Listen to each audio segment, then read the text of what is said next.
নমস্কার। এই তিনটে জিনিস জীবনে আপনার রান্নার ঘরে কোনোদিন শেষ হতে দেবেন না, তাহলে আপনার বাড়িতে সুখ সমৃদ্ধি শান্তি কোনোদিনই আসবে না। নাম্বার ওয়ান হলো চাল।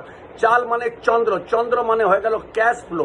আপনার বাড়িতে পরিপূর্ণ যদি চাল থাকে, আপনার জীবনে ক্যাশ ফ্লো, টাকা পয়সার অভাব কোনোদিনই থাকবে না। নাম্বার দুই হয়ে গেল চিনি। চিনি মানে হয়ে গেল মঙ্গল। মঙ্গল মানে হয়ে গেল আপনার জীবনে সর্বদা মাঙ্গলিক কার্য বা শুভ কার্য আপনার জীবনে সর্বদা থাকবেই থাকবে। এই জন্য কোনোদিনই চিনি শেষ হতে দেবেন না। তিন নম্বর হয়ে গেল লবণ। লবণ মানে হয়ে গেল শনি।